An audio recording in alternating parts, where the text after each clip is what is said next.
अरे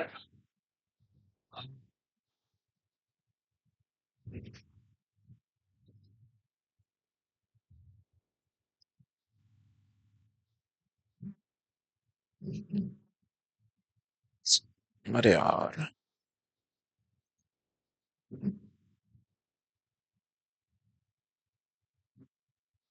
ठीक है, थोड़ा मैनेज करते हुए चलते हैं.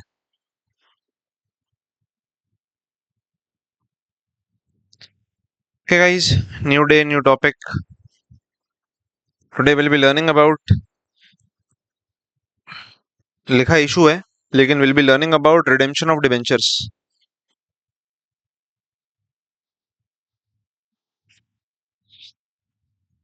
पहले इशू करेंगे फिर रिडीम करेंगे, इसलिए उसने इशू लिख दिया. तो देखिए, हाउ डज एक डिवेंचर का इशू एंड रिडेम्पशन वर्क्स, समझते हैं.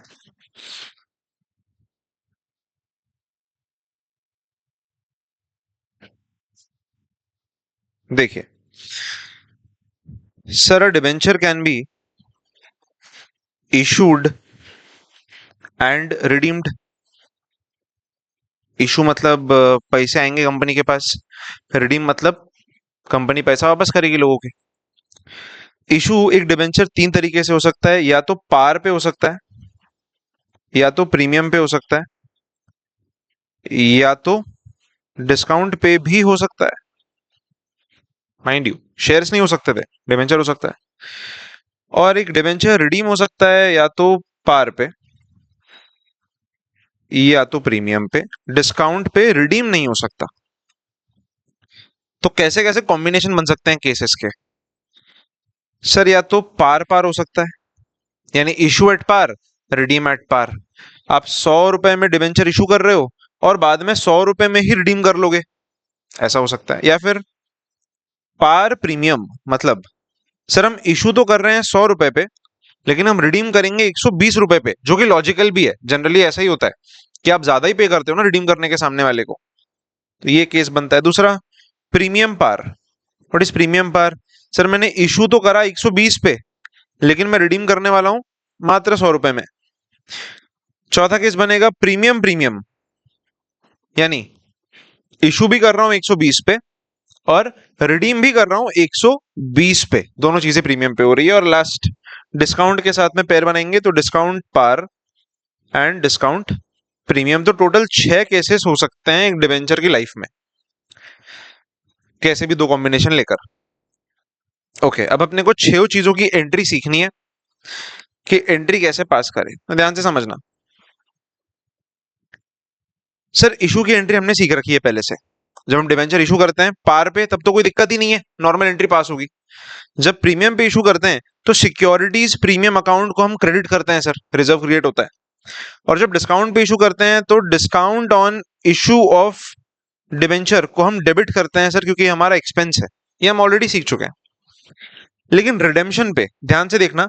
रिडेम्पशन पे अगर मैं पार पर रिडीम कर रहा हूं, यानी 100 का डिवेंचर 100 पे ही रिडीम कर रहा हूं, तो मुझे कोई प्रॉफिट या लॉस हो रहा है क्या? मुझे, यानी मैं कंपनी हूं, कंपनी को कोई प्रॉफिट या लॉस हो रहा है क्या पार पर रिडीम करने पर? नहीं, क्योंकि तुम 100 का सामान 100 पे ही खरीद रहे हो वापस. देयर इज नो प्रॉफिट और लॉस. लेकिन जब मैं प्रीमियम पे रिडीम करूंगा अपना डिवेंचर, अब बताइए कंपनी को प्रॉफिट हो रहा है या लॉस? सोच के देखो. कंपनी 100 का डिवेंचर 120 में खरीद रही है, वापस अपना रिडीम कर रही है, लॉस हो रहा है 20 रुपए का. यस. तो यहां पर एक अकाउंट क्रिएट होगा, loss on redemption of debenture. Debit होगा या क्रेडिट? सर डेबिट होगा. Debit all expenses and losses, debit होगा. ठीक है. लेकिन अब बुक में आओ तुम्हारे एक बार, ये देखो बुक में इसकी एंट्री देखो. कहा गया? पार प्रीमियम, ये रहा, ये चौथे वाला देखो क्या एंट्री बोलता है. देखो, bank account debit, loss on issue of debentures debit to debenture to securities premium. क्यों सिक्योरिटीज प्रीमियम? क्योंकि आप रिडीम किस पे कर रहे हो? प्रीमियम पे रिडीम कर रहे हो, तो सिक्योरिटीज प्रीमियम अकाउंट बनेगा. और आपको लॉस हो रहा है तो ये लॉस अकाउंट डेबिट होगा. लेकिन लॉस ऑन इशू क्यों बोल रहा है सर? ये तो लॉस ऑन रिडेम्पशन होना चाहिए ना, हमने जैसे अभी पढ़ा पीछे. It should be loss on redemption. Loss on issue क्यों लिख रहे हैं?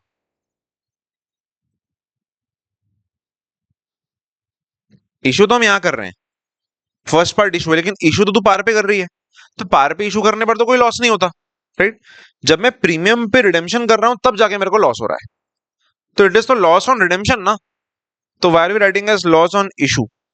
फिर इसका बहुत ही बेसिक सा रीजन है कि जब कंपनी ने इशू करा, कंपनी को तभी पता था कि मैं रिडेम्पशन प्रीमियम पे करने वाला हूं, तो भले ही ये लॉस मुझे होगा कब, रिडेम्पशन पे, पर मुझे पता तो इशू के टाइम पे ही है ना यार कि ये लॉस होने वाला है, इसलिए मैं इसको लॉस ऑन इशू ही बोल देता हूं, ना कि लॉस ऑन रिडेम्पशन। है वो रिडेम्पशन का ही, पर पता पहले से, इसलिए अपन आज ही बुक कर लेंगे इसको। ठीक है सर, चलो अब ये एंट्रीज को मैं आपको एग्जाम्पल से समझाता हूँ। क्वेश्चन नंबर 10 देखिए, इसमें सारे केसेस कवर हो जाएंगे, 6 केस पढ़े थे अपन ने, ये 6 केस कवर हो जाएंगे, पार पार, पार प्रीमियम, पार डिस्काउंट वगैरह वगैरह। Generalized the following transactions, issue of 12% 1 lakh debentures of ₹100 each. तो भाई हमारे डिबेंचर कैसे हैं, 1 लाख डिबेंचर है 100 रुपए ईच के, तो कितने के डिबेंचर हो गए, ₹1 करोड़, और 12% वाले डिबेंचर है। ठीक है, देखिए first, at par, redeemable at par, यानी इशू भी पार पे हो रहा है और रिडेम्पशन भी पार पे हो रहा है, फिर तो no profit no loss, no securities premium nothing, एकदम सोपी एंट्री होगी इसकी। ये देखो फर्स्ट एंट्री, चलो दिखाऊंगा नहीं, तुम खुद बताओ इसकी एंट्री क्या होनी चाहिए, बताओ इशू करने की एंट्री क्या होगी।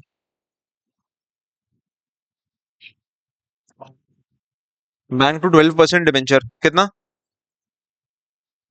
कितना,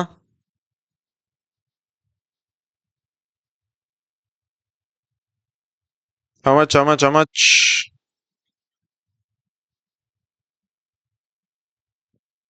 कितना पैसा आने वाला है,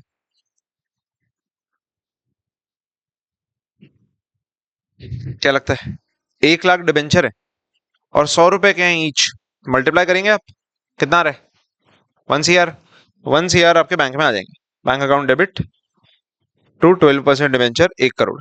कोई प्रीमियम नहीं है, कोई डिस्काउंट नहीं है, तो बैंक में पूरा पैसा आएगा जितना अपन इशू कर रहे हैं। अब बताइए रिडेम्पशन पे क्या एंट्री पास हो, रिडेम्पशन पे क्या एंट्री पास करेंगे, वो उन्होंने थाउजेंड उसमें लिखा होगा, ये देखो ऊपर, इन थाउजेंड्स, मतलब ये पूरी एंट्री, अच्छा इसलिए तुम कंफ्यूज हो गए थे क्या, ये ऐसी है वो, इन थाउजेंड्स बोल दिया ना उसने, इसीलिए। हाँ वो छोड़ो, तुम ये बताओ कि रिडेम्पशन पे क्या एंट्री पास होगी। अच्छा रिडेम्पशन पे बोल नहीं रहा, वो आपको सिर्फ इशू की मांग रहा है एंट्री, ठीक है, तो इसलिए रिडेम्पशन की एंट्री अपन अभी नहीं करेंगे, तो भी चलेगा, बाद में कर लेंगे। ठीक है, तो फर्स्ट वाले में इशू पे ये एंट्री पास होगी, बैंक टू डिबेंचर, पैसा आ गया बैंक में। दूसरे पे आओ, इस पे बताओ इशू पे क्या एंट्री पास करो, इशू पे क्या एंट्री पास करो। हाँ, bank account debit, discount on issue of debenture account debit, क्योंकि डिस्काउंट पे इशू हो रहा है, देखो 10% डिस्काउंट है ना, और डिस्काउंट इज अ लॉस, तो डेबिट होगा, तो बैंक में पैसा कम आएगा, बचा कुछ हमने डिस्काउंट दे दिया, टू व्हाट, 12% डिवेंचर, क्योंकि रिडेम्पशन पार पे हो रहा है, तो रिडेम्पशन पे कोई लॉस या डिस्काउंट नहीं है। कितने कितने से होगा बताओ, बैंक में कितना पैसा आएगा इस केस में,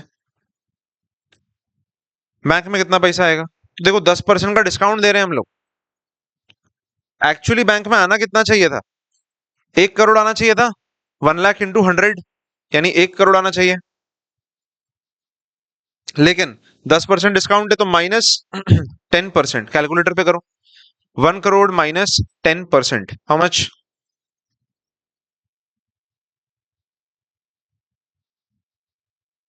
1 करोड़ -10%, हाउ मच,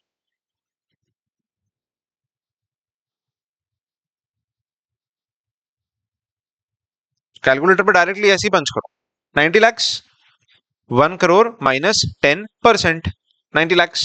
हाँ, तो यानी बैंक में आएंगे 90 लाख, बैंक में आ गया 90 लाख, डिस्काउंट कितने का है sir, 10 lakh balancing figure, 1 crore में से 90 लाख गए, 10 लाख का डिस्काउंट, तो डिबेंचर तो कितने के होंगे, 1 करोड़ के, क्योंकि डिबेंचर अकाउंट में हमेशा फेस वैल्यू आती है, यानी पूरा का पूरा 1 करोड़। ये एंट्री हो गई हमारे सेकंड वाली, चेक कर लेंगे, bank discount to debenture. Next, third वाली एंट्री बताओ सर। थर्ड वाले में प्रीमियम पे इशू कर रहे हैं, रिडीमेबल पार पे ही है पर प्रीमियम पे इशू कर रहे हैं। जब प्रीमियम पे इशू करेंगे तो क्या एंट्री होती है? Bank account debit to what? हाँ, securities premium to what? 12% debenture. Yes, security premium हमारा फायदा है इसलिए क्रेडिट होता है। बताओ किस में कितना आएगा? बैंक में कितना आएगा? बैंक में कितना आएगा सर? 1 करोड़ प्लस 10%। ज्यादा आएगा? करो, 1 करोड़ प्लस 10%, 1 करोड़ 10 लाख। ठीक है, टू डिबेंचर अकाउंट में तो 1 करोड़ ही आएगा, हमेशा फेस वैल्यू आता है इसमें, और बचा कुछ 10 लाख रुपए सिक्योरिटीज प्रीमियम। डन। ये हो गई 3 एंट्रीज। ये तीनों तो आसान एंट्रीज थी। क्यों आसान एंट्रीज थी? क्योंकि ये रिडीमेबल पार पार पार पे थी। अब जो तीनों एंट्रीज आएगी ये भी आसान है, ये बस प्रीमियम प्रीमियम प्रीमियम पे रिडीम हो रहा है। तो क्या करें? देखो सर, सबसे पहले तो आप नॉर्मल एंट्री पास कर दो इशू वाली, रिडीमेबल को भूल जाओ फिलहाल के लिए, इसको मत देखो, सिर्फ इसको देखो। 10% प्रीमियम पे इशू हो रही है, इसकी हम एंट्री क्या पास करते थे? Bank account debit to securities premium account to 12% debenture. हमने अभी भी पास करी है लास्ट क्वेश्चन में, है ना? कितने कितने से करते थे बताओ? बैंक में कितना आएगा? 1 करोड़ 10 लाख, सिक्योरिटीज प्रीमियम में 10 लाख, और डिवेंचर में 1 करोड़। यहां तक की क्लियर है? ओके, नाउ रिडीमेबल है 5% प्रीमियम पे। रिडीमेबल है 5, ध्यान दीजिए, रिडीमेबल है 5% प्रीमियम पे, यानी 100 का डिवेंचर कितने पे रिडीम करने वाले हो? 105 रुपए पे।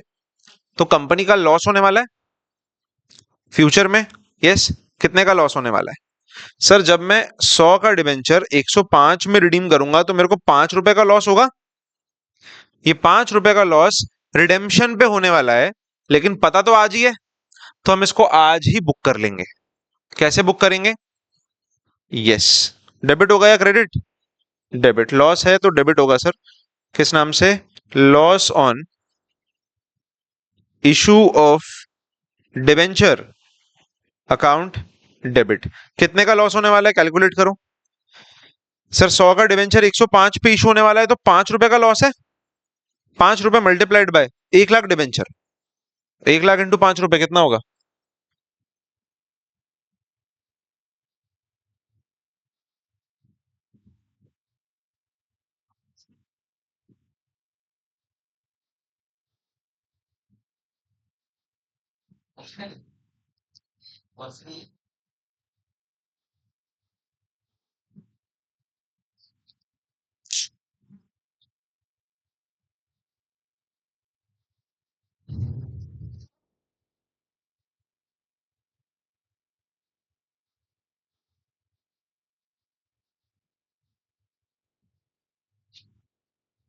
We are back. बताइए लॉस कितने का होने वाला है?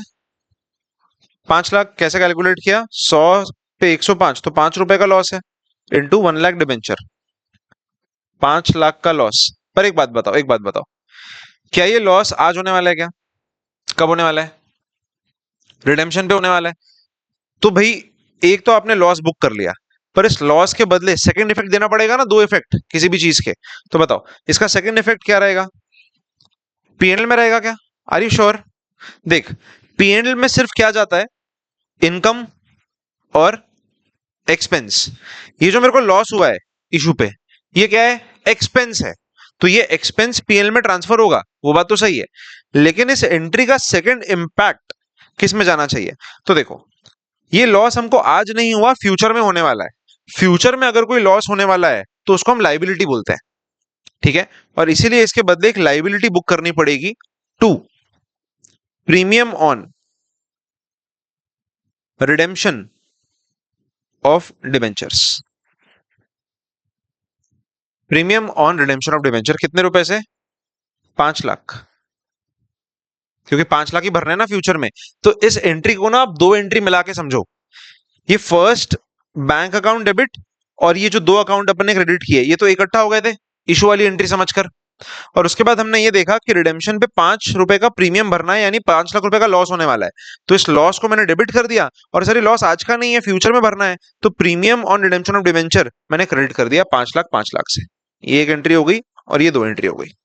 समझ में आया कैसे करने का है? पहले नॉर्मल इशू की एंट्री पास कर देंगे, फिर बीच में घुसा देंगे अपनी लॉस और ये प्रीमियम की एंट्री। अब इसमें एक और बात याद रखेंगे, लॉस अकाउंट जो है सर ये एक्सपेंस अकाउंट है। ये एक्सपेंस है तो कहां ट्रांसफर हो जाएगा? पी एंड एल में। ठीक है। और ये जो प्रीमियम वाला अकाउंट है लास्ट में, ये कौन सा अकाउंट है? ये लाइबिलिटी अकाउंट है। लाइबिलिटी अकाउंट है। तो ये ऐसे ही पड़ा रहेगा, बैलेंस शीट में चला जाएगा। कितने साल तक? जब तक रिडीम नहीं होता। और जब रिडीम होगा तो आप कैश पे करोगे ना डिबेंचर होल्डर को, तो इस अकाउंट को डेबिट कर दोगे। तब अभी तो क्रेडिट हुआ हुआ है ये, तब इसको डेबिट कर दोगे और टू कैश करके पेमेंट कर दोगे डिबेंचर होल्डर्स को। तब तक ये अकाउंट ऐसे ही पड़ा रहेगा। ओके, एक बार एंट्री मैच करेंगे। देखो क्या कर रहा है ये। सर ये हो गया 1 करोड़ 10 लाख, 1 करोड़ और 10 लाख, और ये 5 लाख 5 लाख की एंट्री हमने पास की जो वो वाली है। क्लियर? दो पार्ट में पास करने का, दो पार्ट में। पहले इशू की एंट्री अलग से पास कर लेंगे, और उसके बाद में रिडेम्पशन की एंट्री अलग से पास करेंगे। दो पार्ट्स। नेक्स्ट एंट्री देखेंगे, entry number 5। Sir this is redeemable at premium, issue at par.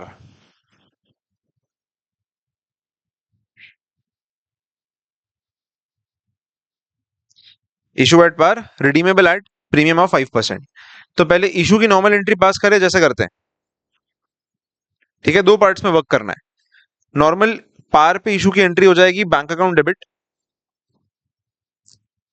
To 12% debentures.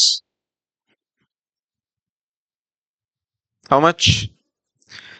पार पे इशू हो रहा है, पार पे, तो 1 करोड़। तो 1 करोड़ था शुरू से हमारा, 1 लाख इंटू 100 रुपए।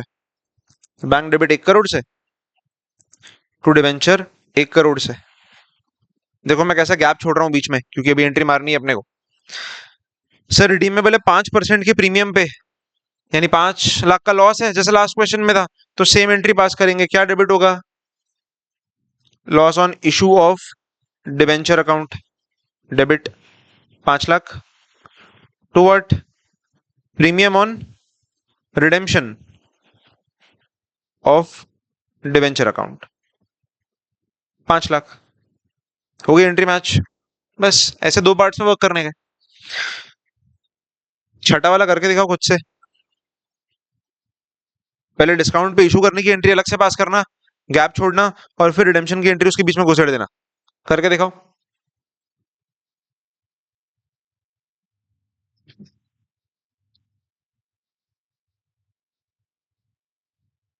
करके बताओ।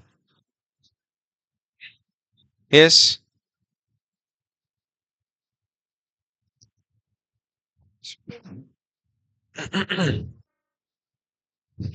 पहले इशू की मारो, उसके बाद में रिडेम्पशन की।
कर लिया?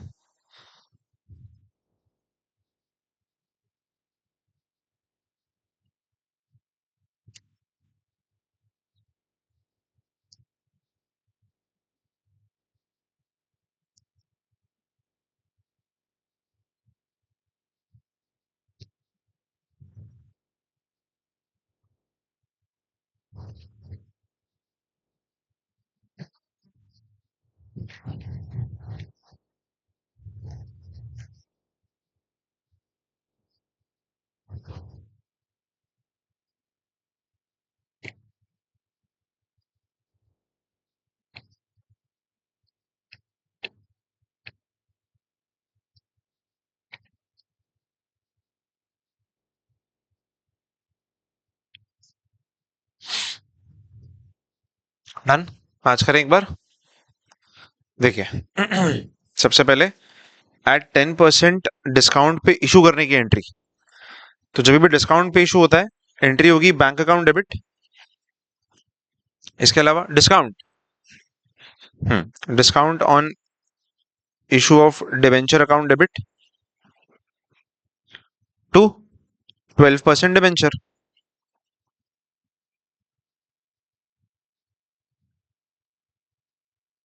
ठीक है, ये हो गया। कितने कितने अमाउंट से होगा बताओ, बैंक में कितना पैसा आएगा? 90 लाख, क्योंकि 10% डिस्काउंट है। 1 लाख इंटू 100 रुपए यानी 1 करोड़ होता है। 1 करोड़ में से 10% का डिस्काउंट हटा दिया तो 90 लाख बचेंगे। तो बैंक में आ गया 90 लैक्स। डिस्काउंट हम दे रहे हैं 10 लैक्स का। और डिवेंचर अकाउंट में तो हमेशा क्या जाएगा? फेस वैल्यू, यानी 1 CR। अब ये इशू की एंट्री हो गई, रिडेम्पशन को घुसाना पड़ेगा बीच में इसके। बताओ रिडेम्पशन पे क्या कर रहे हैं? 5% का प्रीमियम। तो सेम वो 5 लाख की जो एंट्री, क्या डेबिट होगा?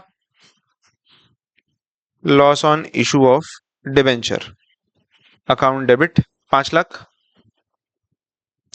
To what? Premium on redemption of debenture 5 lakh. ठीक है, क्लियर? हाँ, ऐसे ब्रेक करके समझाना तो फिर समझ में आता फटाफट, नहीं तो ऐसा लगता क्या क्या डेबिट कर रखा है। और बड़े बार ना इसमें कंफ्यूजन भी होता है। किसमें? आ गया। कौन सी एंट्री करी हमने अभी? 6th वाली। इसके 6th और हमारे 6th में फर्क क्यों दिख रहा है? अच्छा, इसने कंबाइन मार दिया। ये देखो, इसने क्या किया, 10 लाख और 5 लाख को कंबाइन मार के 15 लाख कर दिया। जबकि हमने दो अकाउंट डेबिट करे हैं, कौन से? डिस्काउंट ऑन इशू और लॉस ऑन इशू। है तो दोनों भी लॉस ही, और दोनों भी इशू पे ही है। उसने कंबाइन कर दिया, आप अलग अलग मारोगे तो भी चलेगा, कोई दिक्कत नहीं।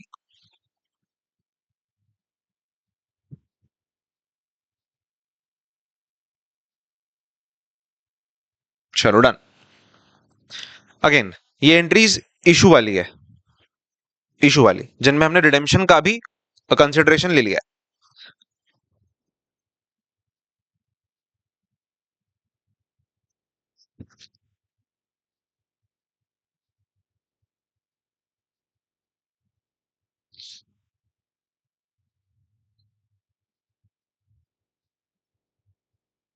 ठीक है, कैन वी मूव? चले आगे बढ़ते हैं। अकाउंटिंग ऑफ डिस्काउंट या फिर loss on issue of debenture, ये बड़ा इंटरेस्टिंग है। देखो, याद है लास्ट क्वेश्चंस के अंदर में हम लोगों ने वो loss on issue of debenture account बनाया था जो हम डेबिट कर रहे थे। हम्म अब उसका करना क्या है? बना तो दिया, उसका अकाउंटिंग ट्रीटमेंट कैसा करेंगे? तो हमने अभी भी डिस्कस किया था, ये देखो पीछे, कि ये जो अकाउंट बनता है डिस्काउंट ऑन इशू वाला, ये एक्सपेंस अकाउंट होता है। और ये एक्सपेंस अकाउंट है तो क्या होगा? P&L में जाएगा। और जो प्रीमियम अकाउंट है, ये कौन सा अकाउंट है? लाइबिलिटी अकाउंट है। तो ये कहां जाएगा?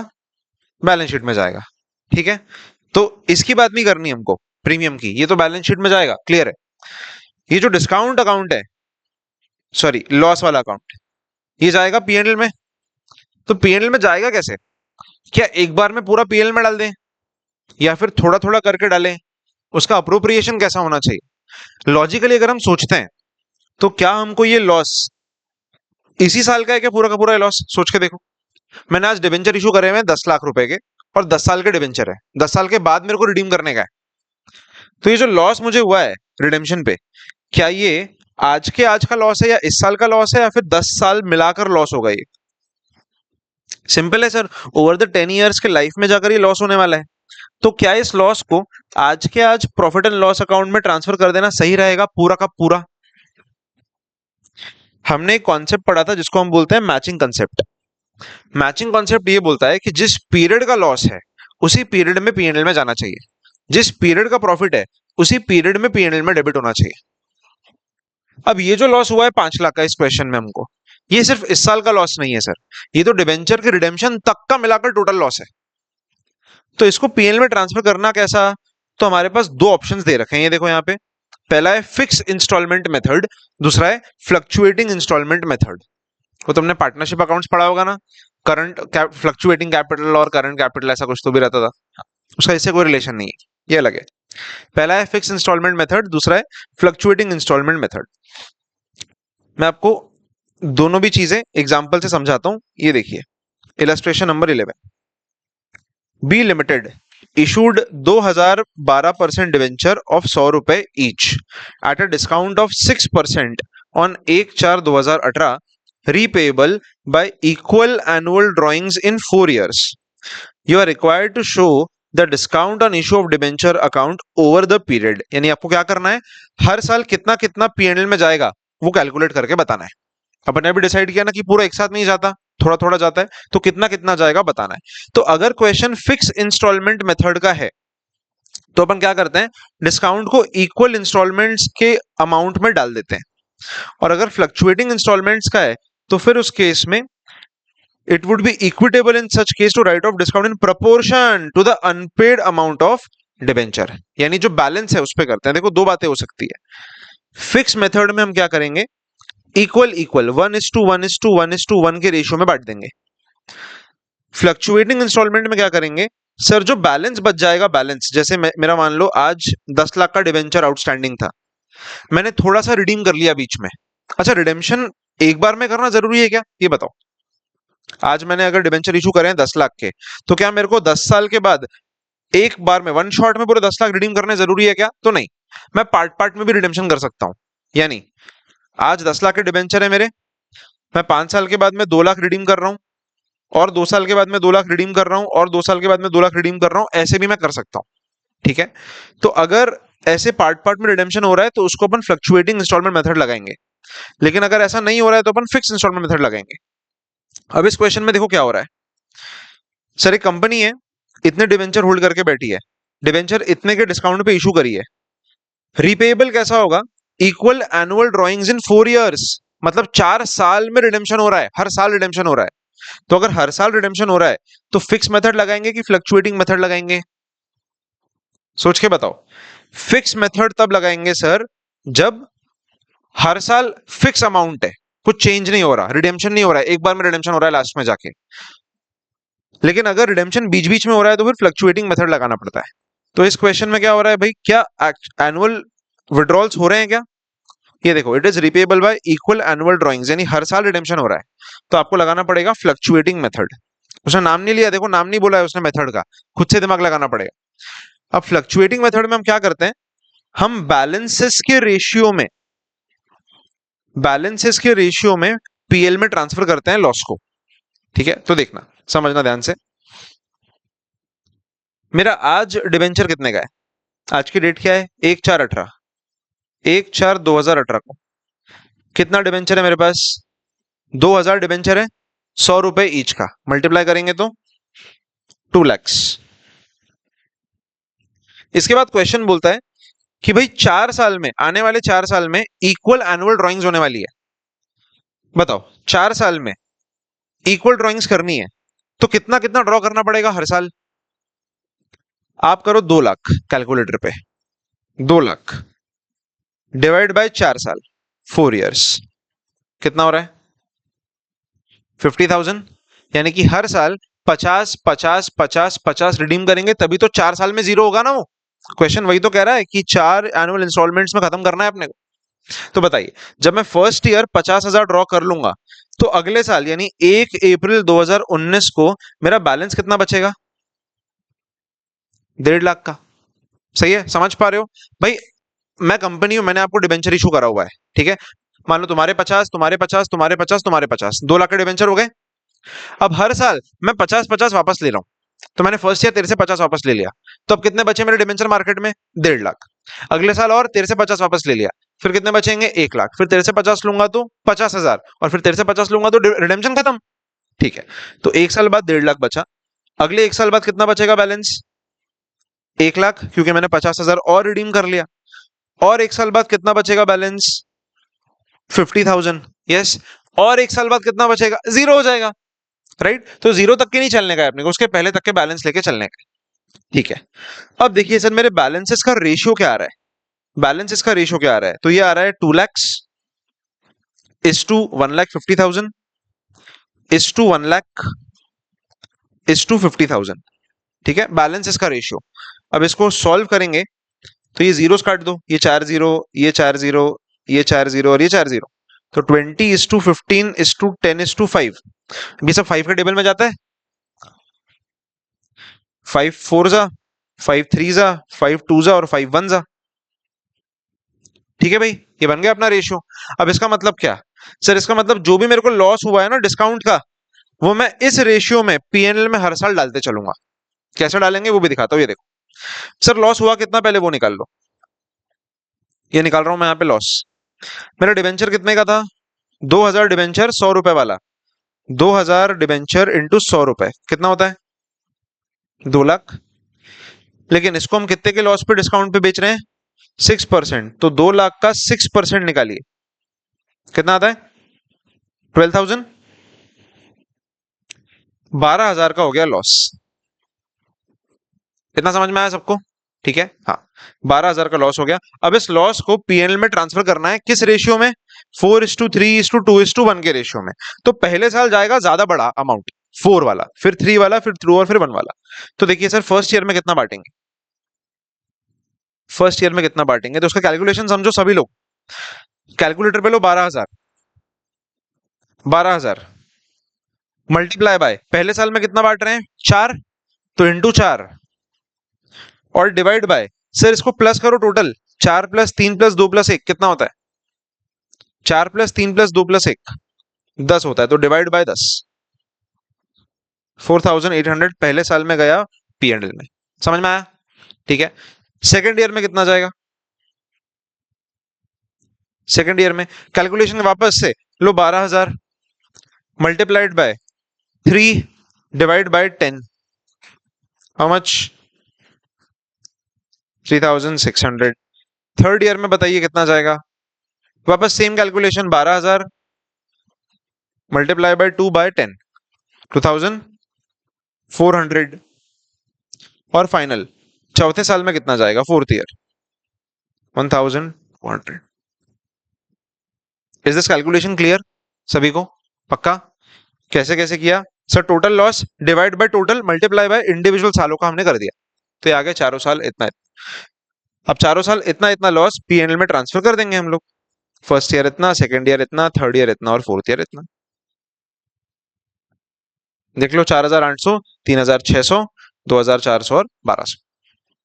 ये क्वेश्चन था फ्लक्चुएटिंग कैपिटल वाला, मतलब फ्लक्चुएटिंग इंस्टॉलमेंट वाला। अगर यही क्वेश्चन फिक्स इंस्टॉलमेंट का होता तो आप क्या करते? फिर आप इक्वली ट्रांसफर कर देते। इक्वली, इक्वली मतलब 1:1:1:1, यानी 12,000 का लॉस हुआ है और 4 साल में बांटना है। 4 साल में तो 12,000 डिवाइड बाय 4 कर दो, कितना होगा? हाँ हाँ सही है, 3,000। तो हर साल 3,000 3,000 3,000 3,000। फिक्स मेथड हो गया। फिक्स मेथड में फिक्स अमाउंट जाएगा पीएल में, फ्लक्चुएटिंग मेथड में अलग अलग अमाउंट जाएगा, तो हमारा अलग अलग अमाउंट जा रहा है, तो ये फ्लक्चुएटिंग मेथड हो गया।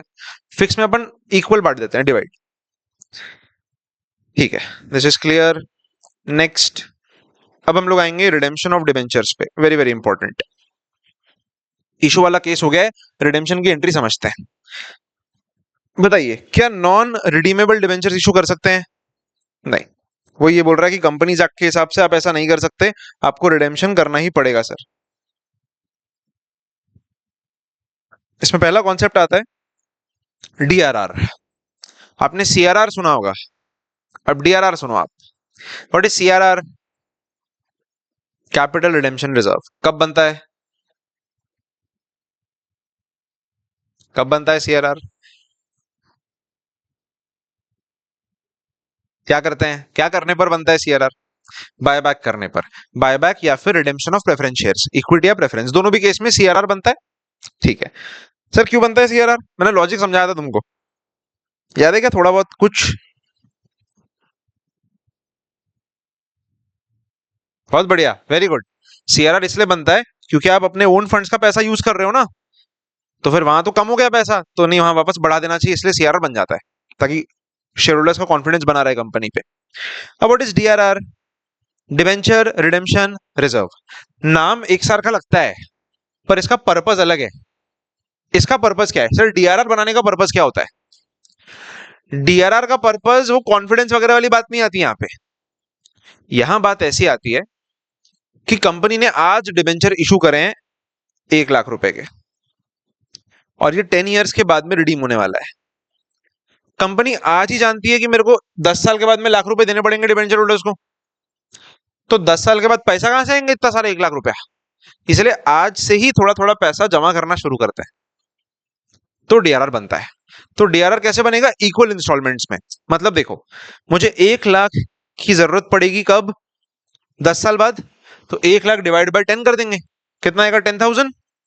तो हर साल मैं 10 10 10 10 हजार रुपए से डीआरआर को बढ़ाते चलूंगा। तो टेक्निकली क्या होगा? पहले साल में 10,000 का डीआरआर बन गया, फिर 20 30 40 50 60 70 80 90 1 लाख। तो 10 साल के बाद में हम डीआरआर को यूज करेंगे और पूरा पैसा रिडीम कर लेंगे। ठीक है, तो पर्पज अलग है, सीआरआर का पर्पज अलग होता है और डीआरआर का पर्पज अलग होता है भाई। ओके, चले आगे बढ़ेंगे। एडिक्वेसी ऑफ डीआरआर, ये थोड़ा थियोरेटिकल है, आप पढ़ने भी वाले हो कंपनीज एक्ट के अंदर में। देखो डीआरआर कब कितना बनाना है, तो डिपेंडिंग ऑन आप कौन से प्रकार की कंपनी हो, ये याद रखना पड़ेगा, है ना। क्वेश्चन आपको बताएगा नहीं कितना बनाना है, खुद दिमाग लगाना है। डिपेंडिंग ऑन कि आप कौन सी कंपनी हो, आपको उतना डीआरआर बनाना पड़ता है। पहला, अगर आप आईएफआई हो, व्हाट इज आईएफआई? बढ़िया, रेगुलेटेड बाय आरबीआई, या फिर आप बैंकिंग कंपनी हो, ठीक है, तो उस केस में आपको डीआरआर बनाने की जरूरत नहीं है, नो डीआरआर इज रिक्वायर्ड।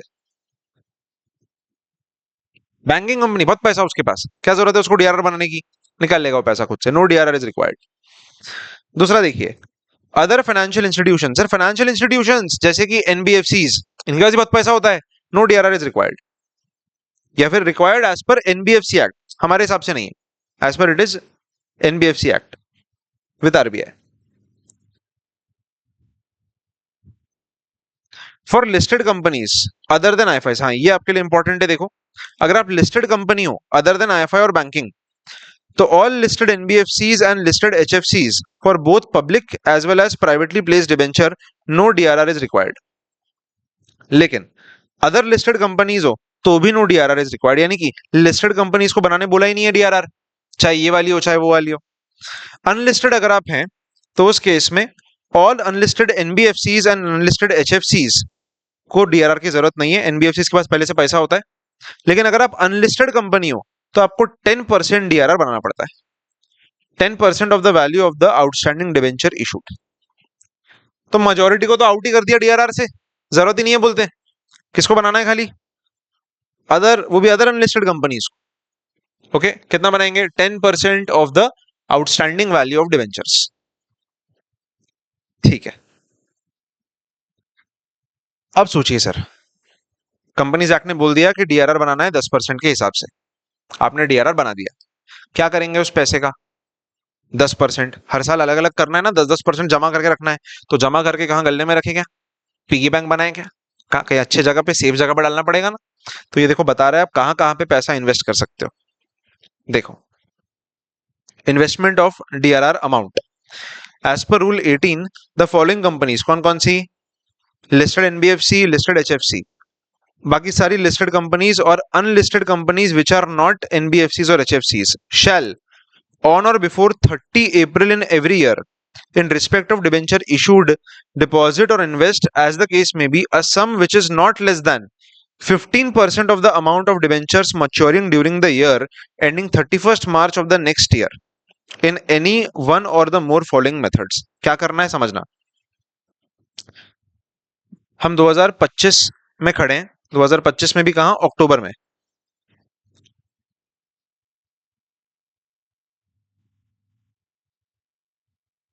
ठीक है, मान लो हम अक्टूबर 2025 में खड़े और हमारा साल खत्म होगा मार्च 2026 में। ओके, हमारा साल शुरू होगा अप्रैल 2025 में। अच्छा, कंपनी इस साल कितना डिबेंचर रिडीम करने वाला है ये कंपनी को पहले से पता होता है? इशू किया तब से ही पता होता है कि हम किस साल कितना कितना रिडेम्पशन करने वाले हैं, क्योंकि शेयर समान नहीं है। शेयर्स में तो कैसा मन की बात है, जब जो करना है कर लो। डिबेंचर में सब पहले से फिक्स्ड होता है, प्री डिटरमाइंड होता है। तो कंपनी को पहले से ही पता था कि हम कितना रिडेम्पशन करने वाले हैं इस साल। ठीक है, मान ले कि कंपनी का 1 करोड़ का डिबेंचर कैपिटल मार्केट में चल रहा है। इसमें से 2026 में कंपनी 10 लाख रुपए का डिबेंचर रिडीम करने वाला है, ऐसा पहले से पता है। ठीक है, ये टोटल हो गया और ये रिडेम्पशन अपन इतने का करने वाले हैं, 10 लाख का। तो ये प्रोविजन क्या बोलता है, ध्यान से पढ़ो। सर, हर ऐसी कंपनी को 30 अप्रैल के पहले पहले, यानी यहीं पर 30 अप्रैल के पहले पहले इस अमाउंट का 15% इन्वेस्ट करना है फॉलोइंग मेथड्स के अंदर। ओके, वापस से। Sir, before the 30 April they shall invest a sum not less than 15% of the amount of debentures maturing during the year। कितने डिबेंचर मच्योर हो रहे हैं तुम्हारे? 10 लाख के। ठीक है, तो आपको 10 लाख का कितने परसेंट? 15%, यानी कितना? 1.5 लाख। आपको 1.5 लाख रुपया फॉलोइंग मोड्स के अंदर में इन्वेस्ट करना है। अब फॉलोइंग मोड्स में कौन कौन से मोड्स आते हैं देखो। या तो सर किसी भी शेड्यूल्ड बैंक में डिपॉजिट कर दो पैसा, या फिर कोई भी सेंट्रल गवर्नमेंट या स्टेट गवर्नमेंट की सिक्योरिटीज में जमा कर दो। What is unencumbered? Unencumbered security मतलब कौन सी सिक्योरिटी होगी? ये वर्ड याद रख लो, एनकम्बरेंस। एनकम्बरेंस का मतलब होता है उधारी, लोन। ठीक है, तो अनएनकम्बर्ड मतलब loan free. Loan free, charge free. तो कोई भी चार्ज फ्री सिक्योरिटी में जमा कर दो गवर्नमेंट के, कोई भी चार्ज फ्री सिक्योरिटी में जमा कर दो इंडियन ट्रस्ट के, कोई भी चार्ज फ्री बॉन्ड में जमा कर दो किसी और कंपनी के। ये सब प्रोविजंस अपने को दे रखे। ओके, तो ये थ्योरेटिकल है और ये आप वैसे भी कंपनीज एक्ट में और डिटेल में पढ़ने वाले हो। चलो फिर चलेंगे आगे। द अमाउंट डिपॉजिटेड और invested above should not be utilized for any purpose other than the redemption of debenture। Very important. Sir, वो पैसे को इस्तेमाल किस लिए करेंगे? Only for redemption, no other purpose. ठीक है, और 15% से नीचे नहीं गिरना चाहिए उसका बैलेंस कभी भी इन्वेस्टमेंट का। In case of partly convertible debenture, DRR shall be created only in case of non convertible portion of debenture issue. क्या मतलब हुआ इस बात का? देखो, क्वेश्चन अपने को आएगा कि हमारे पास में 10 लाख के डिबेंचर है जिसमें से 60% कन्वर्टेबल है और 40% नॉन कन्वर्टेबल है। What do you mean by convertible? किस में कन्वर्ट होंगे? शेयर्स में, है ना? तो 60% शेयर्स में कन्वर्ट हो जाएंगे और 40% का क्या होगा? रिडीम करना पड़ेगा इसको। ठीक है, तो हम डीआरआर किसके रिस्पेक्ट में बनाएंगे? 60% के या 40 के या दोनों के?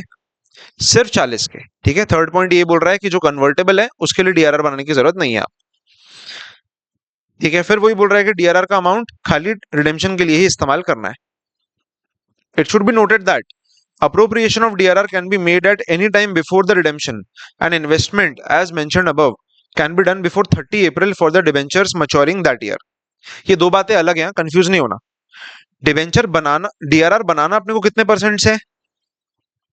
10% से। 10% से डीआरआर बनाना 10% से, लेकिन डीआरआर का इन्वेस्टमेंट कितना करना है? तो 15%। ऐसा बोल रहा है। इस साल जितने डिबेंचर रिडीम होने वाले हैं उसका 15% आपको इन्वेस्ट करना है, पर डीआरआर बनाना कितना है? टोटल इन्वेस्टमेंट्स का, सॉरी, टोटल डिबेंचर्स का 10%। ठीक है, क्वेश्चन आएगा तो क्लियर हो जाएगा, टेंशन मत लो। ठीक है सर, अब डीआरआर बनता कहां से? तो ये बनता है फ्री रिजर्व्स में से, यानी पीएनएल में से। मुझे बताओ सीआरआर कहां से बनता था?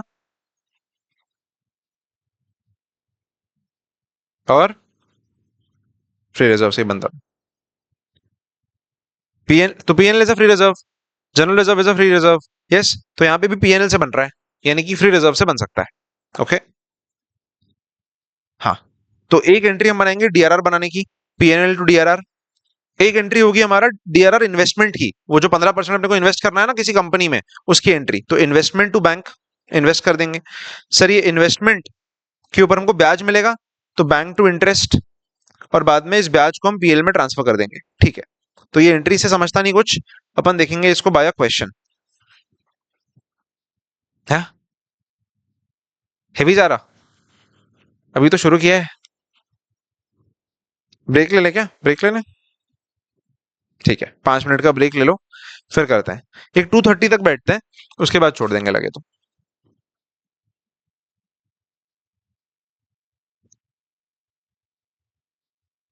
हम्म।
ये एक बोर्ड पे क्वेश्चन नंबर 1 दिख रहा है, खाली क्वेश्चन नंबर 1 करेंगे अभी, फिर विल गो, क्योंकि ये उसी कॉन्सेप्ट से लिंक है जो भी पढ़ा ना, इसलिए।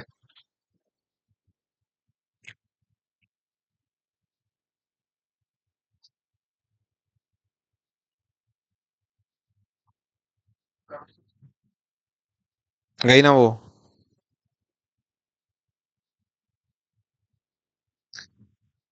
हम्म।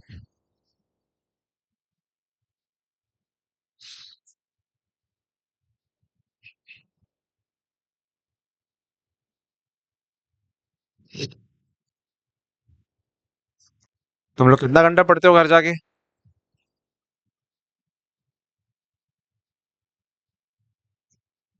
हाँ मुझे पता चला वो तो, दैट इज गुड। पर इधर बैठ के पढ़ाई करते हो?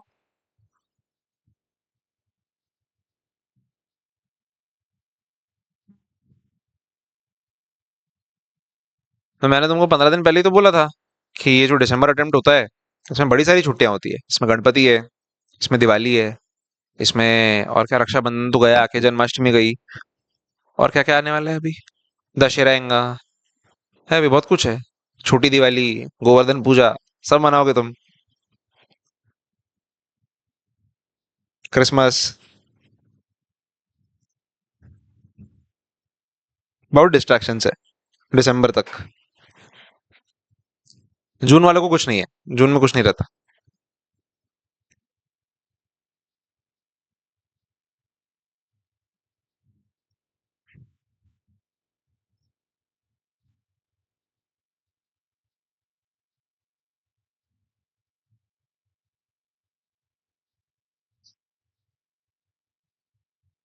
हम्म।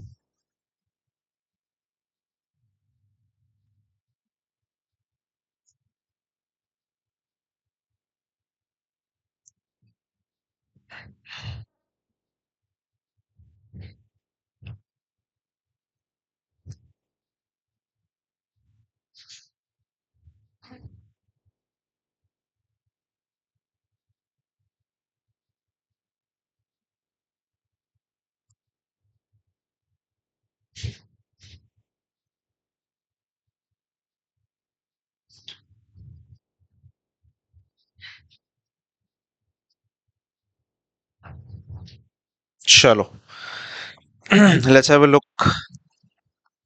The following balances appeared in the books of a company, unlisted company other than IFI, banking, NBFC और HFC। ये इसका ना इंपॉर्टेंस है, ये जो दिया है, वो बोल रहा है अनलिस्टेड कंपनी है, और आईएफआई भी नहीं है, बैंकिंग भी नहीं है। ऐसा इसलिए बोल रहा है वो क्योंकि इस कंपनी को डीआरआर बनाना है। अपने पढ़ा था कौन कौन सी कंपनी को बनाना है, कौन सी को नहीं बनाना है।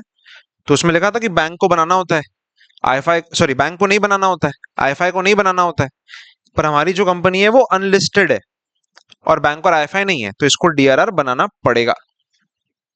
DRR has to be created. ठीक है, ये क्वेश्चन ना थोड़ा सा डिफरेंट है, इसमें एंट्रीज पास नहीं करनी है आपको, इसमें लेजर्स क्रिएट करने हैं। देखो कैसे। 31 दिसंबर को फॉलोइंग बैलेंसेस दिए हुए, 6% mortgage, 10,000 debenture of rupees 10 each, debenture redemption reserve यानी कि DRR 5,000, investment in deposit with a scheduled bank 15,000, interest 4%, bank balance 90,000, interest accrued का डेट फेब्रुवरी को आपने रियलाइज कर लिए इन्वेस्टमेंट्स, आपको बनाने हैं लेजर अकाउंट्स। तो देखो, जर्नल एंट्रीज पास नहीं करनी है, लेजर अकाउंट्स बनाने हैं। लेजर अकाउंट्स में आपको हर एक लेजर क्रिएट करना पड़ेगा जो जो क्वेश्चन में दिया है। तो शुरू से चलते हैं। सर सबसे पहले 6% मॉर्गेज डिबेंचर्स का एक लेजर क्रिएट हो जाएगा। देखो यहां बनाता हूं 6%,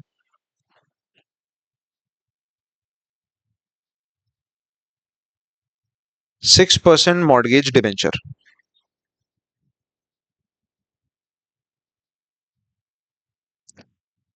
बताओ भाई, 6% मॉर्गेज डिबेंचर, बैलेंस कितना आएगा इसका?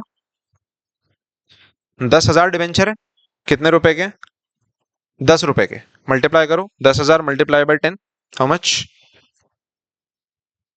1 लाख।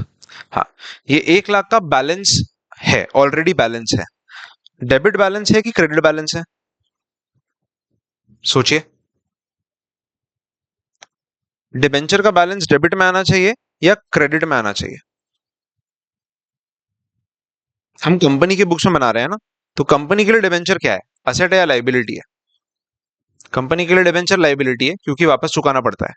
तो लाइबिलिटी का बैलेंस डेबिट होता है या क्रेडिट होता है? क्रेडिट होता है sir. Liabilities credit, assets debit. Okay, तो इसका लाइबिलिटी साइड में आप ओपनिंग बैलेंस बनाएंगे कितने रुपए का? सर 10,000 इंटू 10 रुपए, यानी कितना? 1 लाख। समझ में आया? बैलेंसेस बनाते चलना है। सेकंड अकाउंट कौन सा क्रिएट करेंगे? ये देखो लिखा है यहाँ पे कॉमा के बाद, डिवेंचर रिडेम्पशन रिजर्व डीआरआर 5,000 रुपए का। तो दूसरा बनाओगे आप डीआरआर, डीआरआर हाउ मच? 5,000।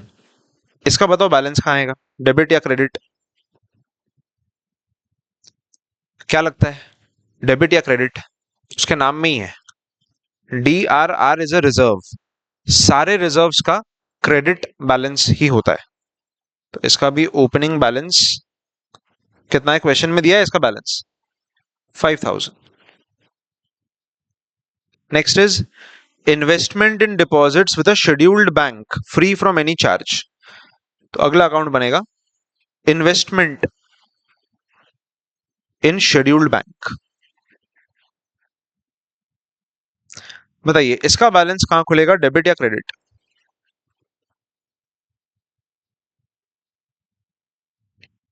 15,000 का बैलेंस है, 15,000 का बैलेंस है, डेबिट साइड खुलेगा या क्रेडिट साइड? क्या लगता है? सोचो, एसेट है या लाइबिलिटी है कंपनी के लिए? Investment in a scheduled bank, company has made a investment in a scheduled bank which is a asset to the company. Investment mature होगा तो पैसा वापस मिलेगा, और एसेट का बैलेंस कहां होगा, debit side. Liabilities credit, asset debit. कितने का बैलेंस है भाई? 15,000।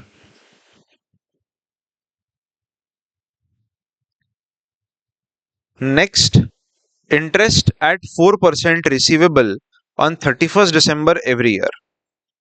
ठीक है, तो अगला अकाउंट बनेगा इंटरेस्ट ऑन इन्वेस्टमेंट, क्योंकि जब मैंने बैंक में ये पैसा जमा करा है इस पे इंटरेस्ट भी तो आएगा। तो अगला account is interest on investment account. अच्छा सर, इसका बैलेंस तो नहीं दिया? दिया है क्या? देखो बाकी सबके बैलेंसेस दिए थे, 5,000, 15,000, इसका तो कोई बैलेंस नहीं दिया। तो इसका बैलेंस होगा क्या? होगा ही नहीं। 4% receivable on 31 December every year. भाई हम कहाँ खड़े हैं? हम कब कब की बुक्स बना रहे हैं? हम 31 दिसंबर की बुक्स बना रहे हैं। ये देखो यहाँ लिखा है 31 दिसंबर 2022 की। और इंटरेस्ट भी कब पे होता है? 31 दिसंबर को ही पे होता है। ठीक है, तो इसका बैलेंस कुछ नहीं होगा सर, क्योंकि इंटरेस्ट एक नॉमिनल अकाउंट है और नॉमिनल अकाउंट्स का बैलेंस नहीं होता। नॉमिनल अकाउंट्स डायरेक्टली पीएनएल में ट्रांसफर होते हैं। ठीक है, तो इसका कोई बैलेंस नहीं है, बस चालू करके रख देना है इसको। अगला अकाउंट, बैंक बैलेंस 90,000, तो बैंक का अकाउंट बना लो। बैंक अकाउंट, बैंक भी असेट है हमारा, तो इसका भी डेबिट साइड में ओपनिंग बैलेंस 90,000। ठीक है, अब ये देखिए क्या बोलता है नेक्स्ट लाइन में, the interest on debentures had been paid up to 31 December 2022। यानी आपने इस साल का इंटरेस्ट पे कर दिया है। इस साल का इंटरेस्ट पे करने की एंट्री आपको पास करनी पड़ेगी सर। ठीक है, किया है कि इसने एंट्री पास नहीं किया क्योंकि ऑलरेडी पे हो चुका है। अच्छा, अब ये देखो भाई, हम बना रहे हैं 31 दिसंबर की बुक्स और क्वेश्चन कह रहा है कि ऑलरेडी इंटरेस्ट पे हो चुका है 31 दिसंबर का। तो क्योंकि ऑलरेडी पे हो चुका है तो इसकी एंट्री आपको दोबारा करने की जरूरत नहीं है, ये डन है। कैसे पता? हैड बिन पेड बोल रहा है ना, ऑलरेडी बिन पेड, तो ये अकाउंट फॉर हो चुका है, दोबारा आपको लेना नहीं है। आगे पढ़िए। 28 फरवरी 2023 को इन्वेस्टमेंट्स वर रियलाइज्ड, रियलाइज मतलब सोल्ड, बेच दिया हमने investments, at par and debentures were paid off at 10.1। ये 10.1 क्या है सर? 10.1 का मतलब है, ये देखो, वैसे डिवेंचर एक 10 रुपए का है, दिया है क्वेश्चन में। 10 रुपए का डिवेंचर आपने 10.1 में पे ऑफ करा है, यानी रिडेम्पशन एट प्रीमियम, है ना। 10 रुपए की चीज को 10.1 में खरीदा है तो प्रीमियम पे रिडेम्पशन हो रहा है। ठीक है, together with accrued interest, right up the accounts. ठीक है, धीरे धीरे करके चलते हैं। सर सबसे पहले 28 फरवरी को इन्वेस्टमेंट्स बेच देते हैं। बताओ, इन्वेस्टमेंट्स बेचोगे तो क्या एंट्री पास करेंगे? इन्वेस्टमेंट्स बेचेंगे तो क्या एंट्री पास करेंगे?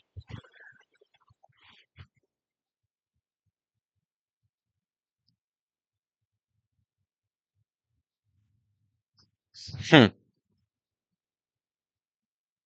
अच्छा, इसने इन्वेस्टमेंट अकाउंट बनाया ही नहीं क्या?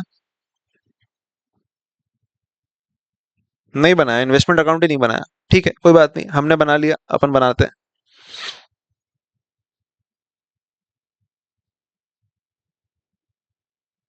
चलो, हाँ अच्छा ये है, वो हमने जो इन्वेस्टमेंट बनाया उसने डीआरआर इन्वेस्टमेंट बनाया, बात वही है, सेम ही अकाउंट है वो। ठीक है, देखिए भाई, सबसे पहले क्या हो रहा है, 28 फरवरी को हमने ये इन्वेस्टमेंट बेच दिया, सोल्ड कर दिया। तो सोल्ड किया तो वो इन्वेस्टमेंट गए और पैसे आ गए हमारे पास। ठीक है, कितना बैलेंस था ये इन्वेस्टमेंट अकाउंट में? ये देखो, आपने ड्रॉ किया ना इन्वेस्टमेंट अकाउंट। हाँ, 15,000 का बैलेंस था। मैंने जब इन्वेस्टमेंट बेचा तो ये जीरो हो जाएगा 15,000 का बैलेंस। तो जब जीरो करेंगे तो इन्वेस्टमेंट अकाउंट को क्रेडिट करना पड़ेगा किससे? बाय बैंक, क्योंकि बैंक में पैसा आ रहा है। कितने अमाउंट से? 15,000। और इसका करस्पॉन्डिंग एंट्री बैंक अकाउंट कर दोगे आप डेबिट, किस नाम से? To investment, 15,000। ये समझ में आ गया, इन्वेस्टमेंट हो गया क्लोज। नेक्स्ट, ये एंट्री पास हो गई, investments were realized at par. अगली एंट्री करनी है, डिवेंचर को पे ऑफ कर देना है सर। डिवेंचर को पे ऑफ करना है, लेकिन देखो together with accrued interest, interest भी पे करना है। अब क्वेश्चन ने दे रखा है कि हमने 31 दिसंबर तक का इंटरेस्ट तो पे कर दिया है, 31 तक का पे कर दिया है, 28 फरवरी को रिडीम कर रहे हो, तो दिसंबर के बाद जैन और फेब 2 महीने का इंटरेस्ट पे होना बचा है, तो ये इंटरेस्ट आपको भी पे करना पड़ेगा। 2 महीने का पहले इंटरेस्ट कैलकुलेट करते हैं कितना आएगा। तो देखो भाई, हमारे 10,000 डिवेंचर्स थे 10 रुपीज के, डिवेंचर्स है 10,000 इंटू 10 रुपीज के, यानी कितना? 1 लाख के डिवेंचर है।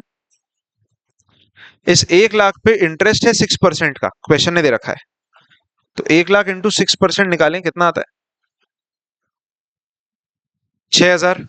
तो 6,000 का इंटरेस्ट है, लेकिन ये इंटरेस्ट साल भर का इंटरेस्ट है। ओके, ये पर एनम होता है, अपन ने कल ही डिस्कस किया था। अब मुझे सिर्फ कितने महीने का इंटरेस्ट देना है? 2 मंथ्स का। कहां से आया? जैन और फेब। तो इंटू 2/12 करेंगे इसको। 6,000 इंटू 2/12 कितना आ रहा है? 1,000। पक्का? हाँ बराबर है, 1,000। इसकी एंट्री क्या होगी? सर ये इंटरेस्ट पे करना है ना? किसको पे करना है? डिबेंचर होल्डर्स को। ओके, तो पहले तो बैंक से पे कर देता हूं। एंट्री क्या होगी? By debenture interest 1,000। और हमने डिबेंचर इंटरेस्ट का अकाउंट बनाया ना? नहीं नहीं बनाया, बना लेते हैं। डिबेंचर इंटरेस्ट, तो देखो, बैंक हुआ क्रेडिट डिबेंचर इंटरेस्ट से, तो डिबेंचर इंटरेस्ट हो जाएगा डेबिट टू बैंक 1,000 से। ठीक है, ये हो गई इंटरेस्ट पे ऑफ करने की एंट्री। हम्म। अब इसके बाद डिबेंचर्स रिडीम करने हैं कितने रुपए पे? 10.1 के हिसाब से। 10.1 के हिसाब से। वैसे तुम्हारी डिबेंचर कितने हैं? 10,000 डिबेंचर है, तो 10,000 डिबेंचर इंटू 10.1 मल्टीप्लाई करो, कितने रुपए देने पड़ेंगे सामने वाले को? 10,000 डिबेंचर इंटू 10.1, 1,01,000। इतना पैसा चुकाना है। आर यू श्योर 1,01,000 है? ठीक है, इतना पैसा सामने वाले को चुकाना पड़ेगा। इसकी चुकाने की एंट्री कर दो बैंक में पास। ये देखो, बाय। अभी 1,01,000 आया कहां से? ये 1,01,000 का ब्रेकअप कैसा है वो सोचो थोड़ा। सर 1,00,000 के तो डिबेंचर ही है, और जो 1,000 हम ऊपर के दे रहे हैं वो किस चीज के? प्रीमियम के हैं। यस, तो यहां पर एंट्री दो पार्ट्स में होगी। एक तो बाय 6% डिबेंचर 1,00,000, और दूसरा बाय प्रीमियम ऑन रिडेम्पशन। ठीक है, कितने से? 1,000 से। ठीक है, अभी 6% डिबेंचर क्रेडिट हुआ 1,00,000 से, तो आप यहां पर आओ और 6% डिबेंचर डेबिट कर दो टू बैंक 1,00,000 से। ये अकाउंट जीरो हो गया। डिबेंचर थे 1,00,000 के, 1,00,000 आपने पे ऑफ कर दिए, क्लोज हो गया अकाउंट। ठीक है। What else? अच्छा, अब एक और चीज समझो। सर ये जो हमने 15,000 का इन्वेस्टमेंट बेचा है, ये बेचा है हमने 28 फरवरी को, लेकिन इस पे इंटरेस्ट रिसीवेबल कब तक के था? 31 दिसंबर तक के। तो 2 महीने का इंटरेस्ट बचा है ना इसके ऊपर मिलना, तो इस पे 2 महीने का इंटरेस्ट निकाल लीजिए। 15,000 multiplied by 4% rate of interest है, इंटू 2/12 कितना आ रहा है? 100 रुपए। तो ये 100 रुपए का इंटरेस्ट भी तो मिलेगा अपने को इन्वेस्टमेंट्स के ऊपर। ठीक है, तो इसकी एंट्री क्या होगी? सर बैंक में 100 रुपए आएंगे टू इंटरेस्ट ऑन इन्वेस्टमेंट 100 रुपए, और यहां पे interest account credit by bank 100 रुपए से। ठीक है, हमने क्या क्या कर लिया? डिवेंचर को पे ऑफ कर दिया, हमने इंटरेस्ट के पेमेंट की एंट्री कर दी, और हमने इंटरेस्ट की मिलने की एंट्री इन्वेस्टमेंट पे वो भी कर दी है। ठीक है, अब हमको अकाउंट्स क्लोज करने हैं सर। तो एक बार सोल्यूशन पे आओ, देखो। सर इसका 6% मॉर्गेज अकाउंट क्लोज हो गया, 1,00,000 1,00,000 हमारा भी क्लोज हो गया, 1,00,000 1,00,000। ठीक है, सेकंड डीआरआर। कहा है तुम्हारा डीआरआर? ये रहा। देखो भाई, हमारा डीआरआर का बैलेंस कितना पड़ा है? 5,000 का ओपनिंग बैलेंस पड़ा है। 5,000 का ओपनिंग बैलेंस पड़ा है, लेकिन कितने परसेंट डीआरआर होना चाहिए? 10% पढ़ा था अपन ने। ठीक है, आप कितने डिबेंचर्स रिडीम कर रहे हो? कितने डिबेंचर्स रिडीम हो रहे हैं? 1,00,000 के। ये देखो डिबेंचर अकाउंट के अंदर लिखा है 1,00,000 के डिबेंचर है, तो 1,00,000 के डिबेंचर है, तो इसका 10% डीआरआर मेरे पास होना चाहिए, यानी कि 10,000 का डिबेंचर मेरे पास डीआरआर मेरे पास होना चाहिए। पर फिलहाल मेरे पास कितना डीआरआर है? सिर्फ 5,000 का, तो 5,000 से और डीआरआर बढ़ाना पड़ेगा। ठीक है, डीआरआर बनता कहां से? पीछे देखा था अपन ने, फ्री रिजर्व से, यानी कि पीएनएल से बन सकता है। ठीक है, तो मैं यहाँ पे बाय पीएनएल ₹5,000 और ले आऊंगा ताकि मेरा डीआरआर बढ़ के 10,000 हो जाए। तो एक इम्पैक्ट डीआरआर में आया, दूसरा पी एंड एल अकाउंट बनाना पड़ेगा सर। तो डीआरआर आपने क्रेडिट किया 5,000 से, पी एंड एल आप डेबिट कर दोगे टू डीआरआर 5,000 से। ठीक है, तो ये 5 और 5। ठीक है, फिर आ गया ये इन्वेस्टमेंट जीरो हो गया, 15 और 15 हमारा भी जीरो हो गया, 15 और 15। Okay, next debenture interest account, ये देखो ये हमारा इंटरेस्ट अकाउंट है। तो याद है ₹100 का इंटरेस्ट मिला था, तो ये तो इंटरेस्ट मिलने की एंट्री होगी, लेकिन इंटरेस्ट इनकम होती है सर जो पीएनएल में ट्रांसफर होती है। तो मैं करूंगा टू पीएनएल ₹100, ये भी अकाउंट क्लोज। और इसका दूसरा इफेक्ट पीएनएल में बाय इंटरेस्ट ₹100, ये अकाउंट भी क्लोज हो गया ₹100 का। फिर यहाँ पे आइए डिबेंचर इंटरेस्ट अकाउंट, हमने ₹1,000 पे करे थे इंटरेस्ट के डिबेंचर वालों को, पर डिबेंचर इंटरेस्ट हमारे लिए एक्सपेंस है और एक्सपेंस भी पीएनएल में ट्रांसफर होता है, तो इसको बाय पीएनएल करेंगे 1,000 से। इंटरेस्ट में गए 1,000 पीएनएल, और पीएनएल डेबिट हो जाएगा टू इंटरेस्ट ऑन डिबेंचर 1,000 से। तो देखो ये अकाउंट क्लोज हो गया, ये भी क्लोज हो गया, ये भी क्लोज हो गया, ये भी क्लोज हो गया। अब देखो डीआरआर का क्या करना है, हमारे पास 10,000 का डीआरआर जमा है, रिडेम्पशन हो चुका है। याद रखेंगे कि रिडेम्पशन करने के बाद हमेशा डीआरआर को जनरल रिजर्व में ट्रांसफर करना पड़ता है। डीआरआर बनता कहां से है, पीएनएल से बनता है, और बनने के बाद ट्रांसफर कहां होता है, तो जनरल रिजर्व में ट्रांसफर हो जाता है। तो हम करेंगे टू जनरल रिजर्व 10,000, डीआरआर भी क्लोज हो गया। तो सारे अकाउंट्स क्लोज हो गए, बचा गया है खाली बैंक अकाउंट। तो बैंक को टैली करके देखो टैली हो रहा है क्या, डेबिट्स को प्लस करो, क्रेडिट्स को प्लस करो, बताओ टोटल कितना आ रहा है, डेबिट्स का टोटल बताओ,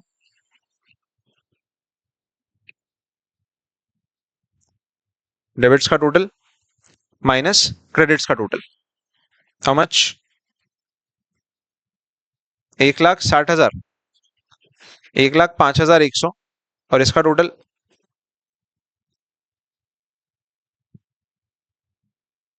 1,02,000। माइनस करेंगे तो बैलेंस कितना आएगा,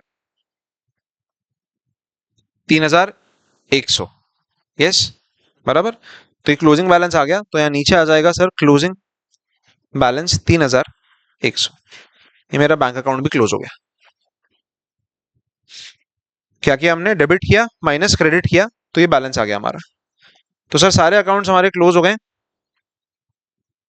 ये चेक करो क्वेश्चन में भी बैलेंस कितना आया इसका, 3,100, हमारा भी आया 3,100। तो ये आपको इस क्वेश्चन में करना था sir, have to open the ledgers और फिर लेजर्स की एंट्री। अटक गया क्या,